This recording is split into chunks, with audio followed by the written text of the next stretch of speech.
Her story was featured in the Gleaner's Flair. Deborah Williams was diagnosed with breast cancer. She removed the lump, but chose a different route to continue her fight against breast cancer. Deborah is here to tell us why she took the road less traveled. Morning, Deborah. Morning. First of all, congrats. Thank you so much. Congrats. Thank A you. story of inspiration. Let's start by, so you had the lump Yes. for some time? I would say about 4 or 5 months.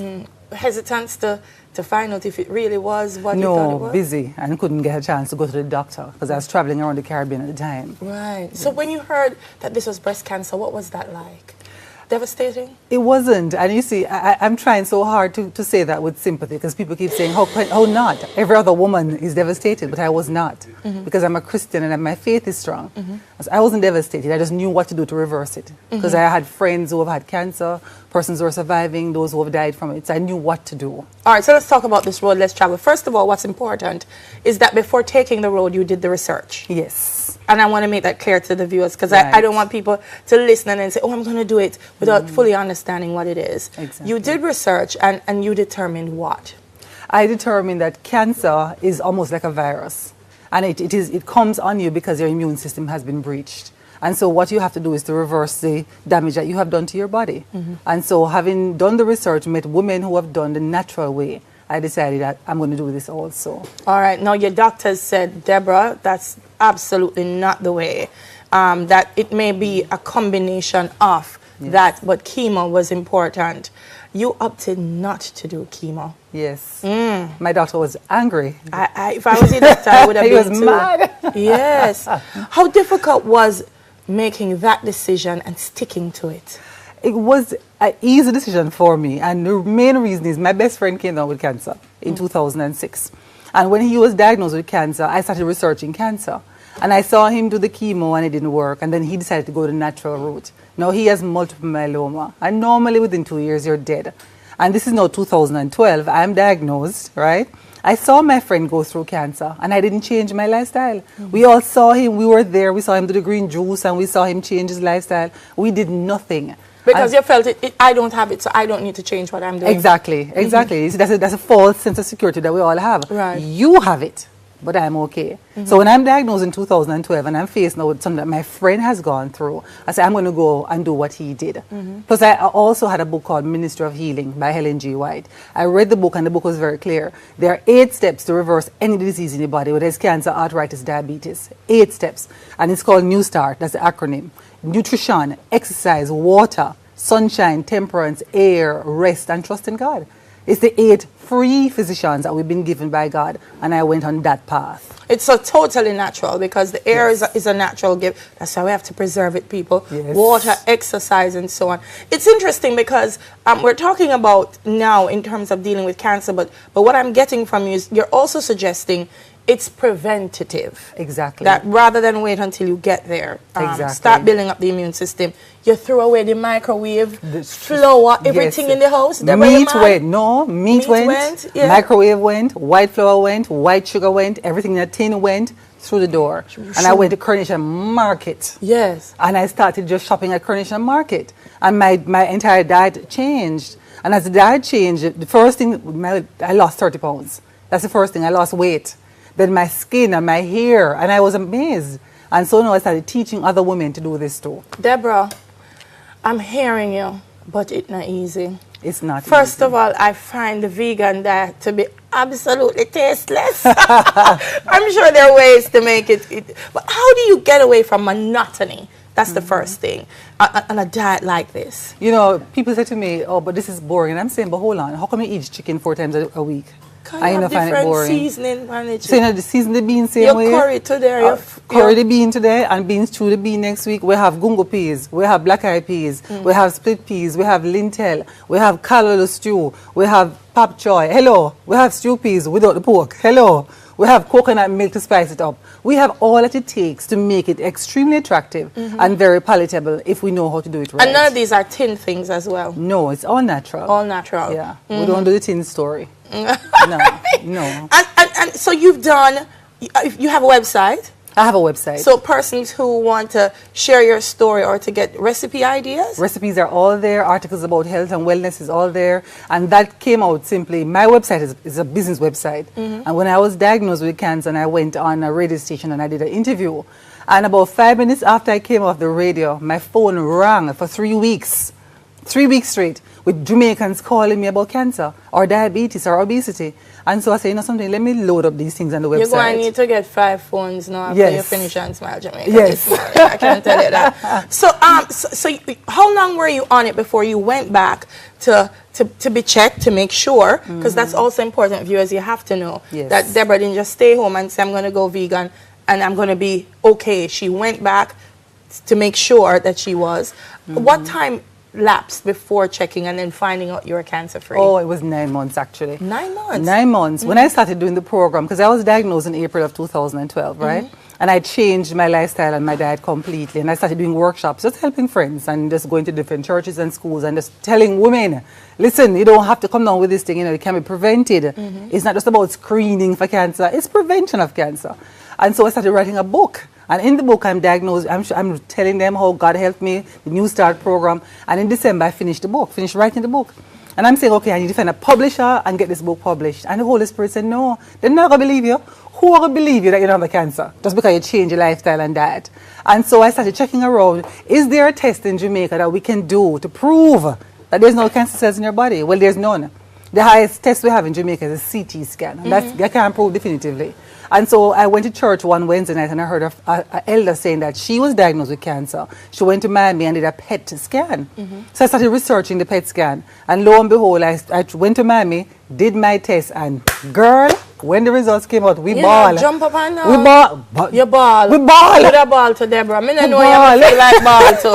Oh, wow, that's amazing. But my producer's balling too. No, so you did the test, cancer free, but you didn't revert. You still are on the diet, and that's also important as well. Yes. Is it also important to stick with it? Yes. To not say I'm vegan today and tomorrow I go and bust a stew peas. Yeah, it's a good point. When I came back from Miami with the PET scan results and I went to see the surgeon who had taken out the lump, and I gave him the results, you know, along with a copy of my book, Ministry of Healing too, and asked him, please, don't just cut these women's breasts off. Tell them that there's another way. I remember when I gave it to him and he was going through and he was trying to understand what was going on because he was very puzzled. I had stage 2B cancer, which means it has spread from the breast. It is now in your lymphatic system. Wow. That don't disappear. Which means it can continue to anywhere. Spread. Your lymphatic system is your drainage system. So once the cancer hit that, it can be anywhere in your body and you don't know. And so he says, Deborah, this is dangerous. You can't. How could it? It can't be gone. Then he said to me, well, all I can say to you is this. Whatever you did to reverse this cancer, understand you'll have to do it for the rest of your life. And I said to him, Doc, you finally understand the point I'm making. This isn't a diet. It's a lifestyle change. And that's where I left him. Deborah, inspiring to speak with you this morning. She's not going to leave us just yet. Neville is standing by because she's going to whip up some of the vegan. I see some almond. I see all kind of things over there waiting on us. So she's going to whip up one of those wonderful meals for us this morning. But it's a powerful story. Her website is Deborah Williams. It's DeborahWilliamsJA.com. JA.com. So go out and check her out. One question before you start. Yes. Why you got rid of the microwave? Because the radiation from the microwave damages cells in your bodies. The moment you turn that on, it's almost like an X-ray. And all that radioactive energy is extremely damaging. Just the fact that you turn it on or the fact that you put food in there? Both, because if you read the instructions, it says when you're running it, operating it, don't stand in front of it. But most of us don't even read the instructions. So the microwave went in the garbage. No microwave. Buy a toaster oven if you need to warm up your food. And use a toaster oven, but don't use the microwave. All right. What we do now? Okay, we're going to make almond milk, right? Because many persons say they have to use cow's milk. And I said to them, stop use cow's milk when the calf. The cow's milk is meant for the All right, come, let's go. All right, good. Tell me what you're doing. Hold on, So I need to plug in these things, no? Yes, we need to plug those things in. Let's turn this off. All right, beautiful. So here we have almonds, right? And you know we all love almonds. Now, one thing with almonds, when you're going to use it, you will soak it overnight. Soak it over. Soak it overnight, even if you're going to eat it. Yeah. Soak it overnight. Next morning, you throw that water. And then you put this in the oven for about half an hour at 150 degrees, dry it back out, and you're good to go. Yeah, they were here for ride and whistle, you know. So. My ride and whistle, ride and whistle. So we have 1 cup of almonds, right? All right. We have 2 cups of water. So we put Where you got this from? You made up this yourself? No, man, this is all on Google. I mean, we must learn to do research now. Research. So 2 cups of water, and we use filtered water. Never ever use the water straight from the pipe because it has in chlorine, and that's not good for you. And then now what I do as a sweetener, and it's not absolutely necessary, but we're whistling and riding, 2 tablespoons of honey, right? We cover back the blender, and we press on. And we blend. And you notice how white it's becoming? So we're getting almond milk. Okay. Right, so blend it for a couple of seconds. That's it. And that's it. You're That's done? the drink there? Yeah, man. I mean, mind you, you need to do it a little longer, but for time, a How much longer you need to do it? couple more seconds. Well, do it All right, couple do more it. seconds. All Yeah, right, do it. because we want the almonds to be completely gone. Yeah. So you don't see those chunks. All right, so we run that.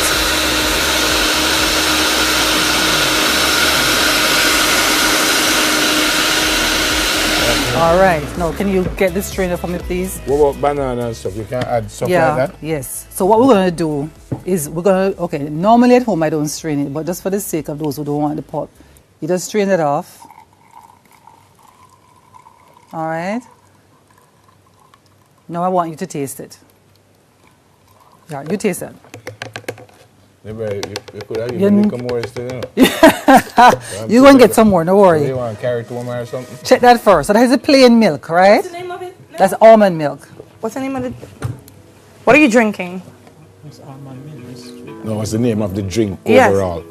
Deborah's Almond milk. concoction. Just almond milk. Now here's what we Deborah's do. concoction. We're taking 2 things out of one. So we have the milk, right, for the children. Now we're not throwing away the residue, right, because we're using the almonds. So what we do, I'm using my hand, but you just take 2 bananas, right? Mm-hmm. 1. Because we're using our Jamaican fruits. We always use our Jamaican Hold on now. fruits. So this is a different drink This from... is this is now a smoothie. So this is a complete meal now. So let's say you're coming to work and you're busy. You grab 2 bananas, you grab the almond. Can you pass the knife for me, please? I can pass the knife. Thank for you sure. so much. You are grab a very pawpaw, right? You open up your pawpaw. You know, what's the seed? Pat, can I have the spoon, please? You can have the spoon. Thank you very much. Let's take the seeds out. And by the way, pawpaw seeds are very good for getting rid of parasites and worms Then why are you taking it out then? because it's bitter. But you take a teaspoonful like this and you just take it. Yeah. Yes, don't And throw it it's away. bitter? It's bitter, but it's so good for your body. It get rid of parasites and it gets rid of all of those nasty And worms. again, you knew this how? On the website, I just researched. Okay. Now, having done that, we add now a tablespoon of pumpkin seed. And my gentlemen who are watching, guys, log on to your pumpkin seed. It's extremely good for prostate. So that's like 2 tablespoons of pumpkin seed, right? We put that in there, and then now we blend. Again. Yes, so now we have 2 things that we made out of one. We have almond milk, now we're making a smoothie. This one not going straight, you're going to drink it straight. It's a complete meal. All right. Now, All right, your glass. we have to run now. So again, All we can right. Google all of this. You can Google all of Then this. come, no, we don't have to go that All right. fast. Okay. Deborah, man. Deborah, look like you want to carry home this, you know. Now I want you to drink all of that. I must drink all of All this. of it. That's your breakfast. She's a cancer survivor. Her name is Deborah Williams. Thank you so much for coming. Great Oh, story. thank you so and thanks for much. sharing all of this with us. Thank you. Fantastic story. God bless. Thank you. On the other side of the break, we change lanes a bit, folks. The church and gay marriage. Cheers. We soon come.